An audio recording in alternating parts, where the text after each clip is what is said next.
Fala aí, torcedor do nosso canal Futilance, trazendo mais um vídeo aqui no nosso canal. E nesse vídeo aí para trazer as notícias do Corinthians de hoje. Corinthians que se reapresentou e volta a campo na quinta-feira, quando vai enfrentar o Bragantino, 8 horas da noite, na Neoquímica Arena. Vamos trazer aí a Leli Nascimento com as notícias do Alvinegro nessa tarde. Vamos reagir aqui no nosso canal, mas antes quero convidar você que ainda não é inscrito no nosso canal, se inscreva, ativa o sininho das notificações para você não perder nada. Tudo do Corinthians, tudo do Timão você encontra aqui no nosso canal Futilance. Vamos aí para o vídeo e logo depois eu volto com notícias atualizadas.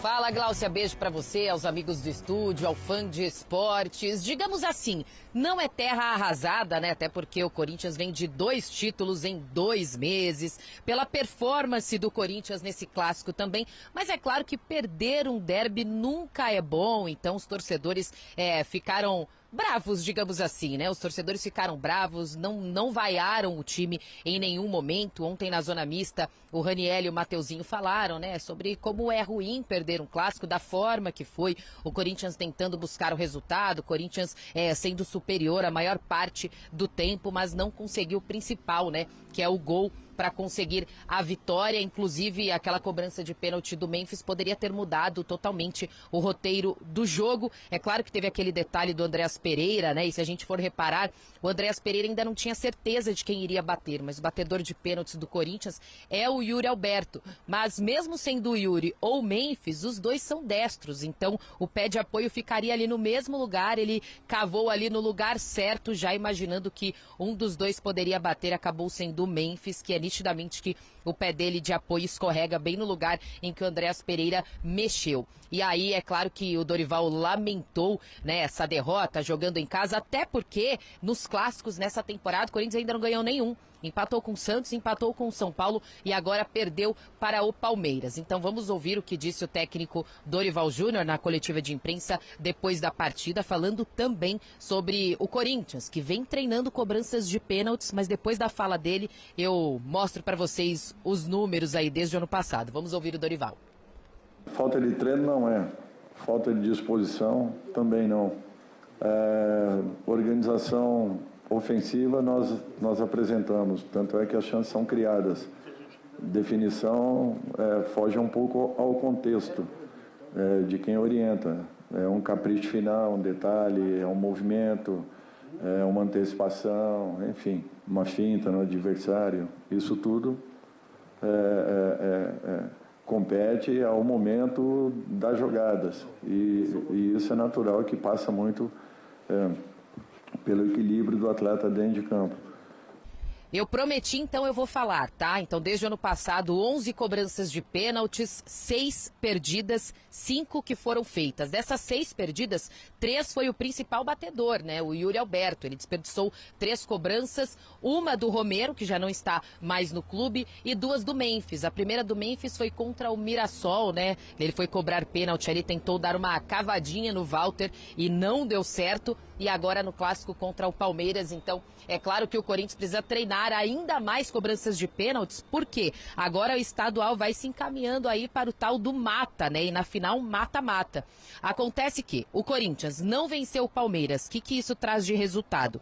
Se o Corinthians tivesse vencido o Palmeiras, ainda teria chances de terminar como líder aí nessa primeira fase, né? No G8, terminar como líder. Como não conseguiu, ele não consegue mais ser o líder da competição, e aí ele precisa vencer o São Bernardo no domingo, se ele quiser decidir, é claro que quer, né, as quartas de final na Neoquímica Arena. Então, para isso, precisa de um resultado positivo, caso contrário, deve decidir fora de casa, o que é muito ruim para o Corinthians, porque o apoio da Fiel faz toda a diferença, inclusive quase 46 mil torcedores estiveram presentes na Neoquímica Arena para o primeiro derby do ano. Então é isso, Gláucia. A vitória não veio, mas aí o Dorival agora precisa alinhar, porque quinta já tem Campeonato Brasileiro, Bragantino, O Corinthians perdeu na estreia para o Bahia e no final de semana esse jogo importante contra o São Bernardo pelo estadual. Volto com vocês aí no estúdio, Glaucia. Obrigada, Lili. Um beijo também. Boa sequência de trabalho aí para toda a nossa equipe. Então, só no fim de semana tem Campeonato Paulista. Lili fala dos pênaltis perdidos, né? A gente traz os números aí até para ficar mais didático para a turma em casa ver. 45,5% de aproveitamento Corinthians no tempo normal desde 2025. São 11 pênaltis cobrados, 5 gols, 6 perdidos. Perdidos 1 por Romero, 3 por Yuri Alberto e 2 pelo Memphis. Dom, que é óbvio que a gente já falou, né? O quanto um clássico como esse tem peso, traz muita coisa, envolve muita coisa, independentemente do momento em que seja da temporada, enfim. Mas acho que o Dorival consegue tirar algumas coisas até importantes para essa sequência do Corinthians, de dentro desse jogo, dentro desse clássico, contra um adversário que a gente reforça sempre do que é o trabalho e tudo mais. Enfim, acho que o Dorival pode olhar o copo meio cheio também, mesmo com a derrota. Concordo, acho que seria, assim, fazer muito barulho. Ok, não ganhou nenhum dos 3 clássicos, é verdade, vinha de 2 empates, mas ainda começo de temporada, times alternativos. Então, acho que isso também faz parte desse momento, ainda mais de um calendário tão apertado. Então, eu também não consigo olhar, ainda se fosse um amasso do Palmeiras, que ali tomou... Não que o Palmeiras não tenha merecido, como eu falei, foi eficiente, mereceu a vitória por 1-0, até porque eu acho que nem foi pênalti, então o Corinthians poderia ter marcado uma penalidade, para mim, que não deveria ter sido marcada. Mas não é... Foi um Corinthians que fez um jogo parelho, que criou até mais chances claras, competitivo, e que a gente falava, de repente, putz, será que foi o primeiro clássico em muito tempo que o Corinthians até talvez fosse favorito contra o Palmeiras?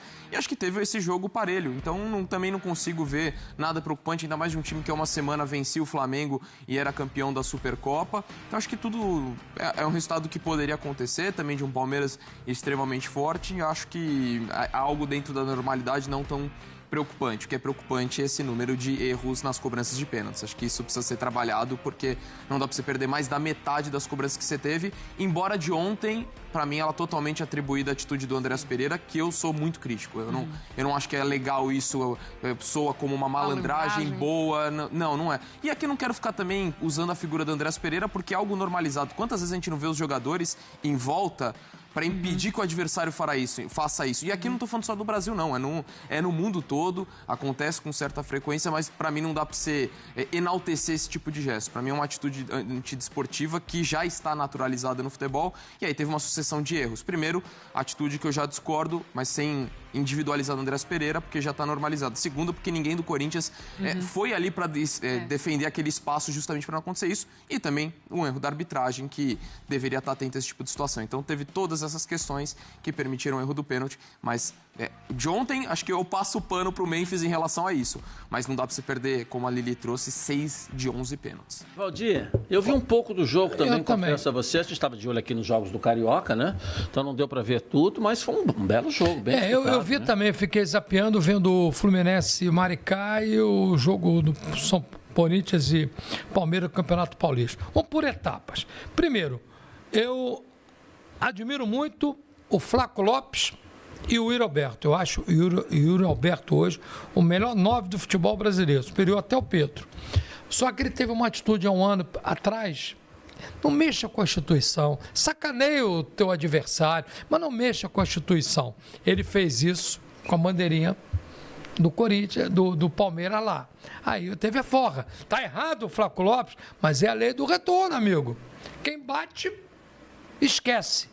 Quem apanha, não esquece. Então ele fala, Deus, tá errado. Os dois estão errados, mas são dois belíssimos jogadores. Mas são coisas do futebol. Mas o futebol tá muito mimimi, tudo se incomoda, todo mundo quer. E outra coisa, o pênalti não foi pênalti. Nunca aquilo foi pênalti. Rafael Claus é muito ruinzinho, né? Meu Deus do céu. Deu um pênalti daquele. Mas aí, agora estão criticando o Andrés Pereira. Todo mundo faz o buraco no campo.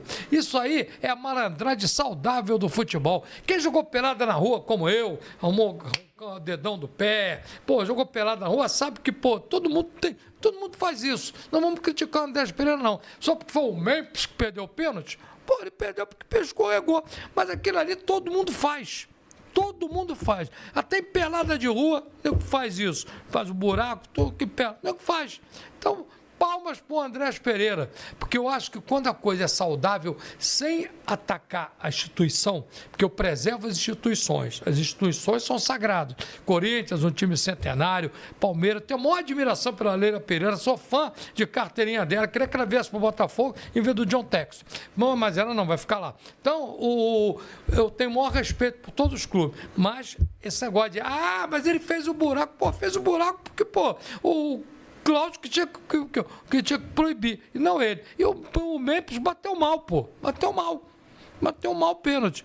E o Palmeiras fez um bom segundo tempo, o Corinthians foi melhor no primeiro, mas aí é clássico, e clássico é decidido no detalhe. E o detalhe foi o Hugo, que é um baita goleiro, espalmou para o lado, e o Flaco Lopes foi lá e bucha. É por isso que eu digo, clássico é detalhe. Olha, domingo que vem, o Flamengo tem um time melhor, mas clássico é detalhe, hein?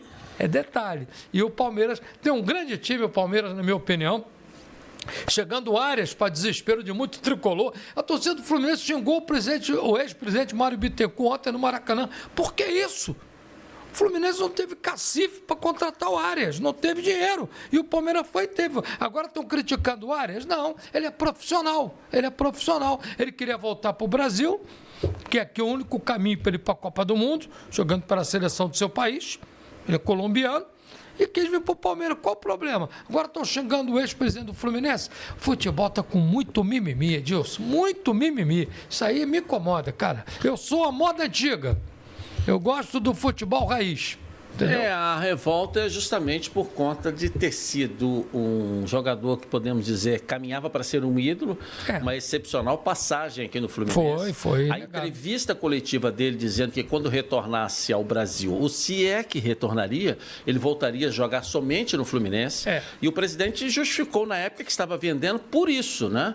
Porque era um momento para atender o pedido do jogador, que tinha um desejo de jogar na Europa. Então, que se da Europa fosse, ótimo, mas se não desse certo, ele voltaria para o Fluminense.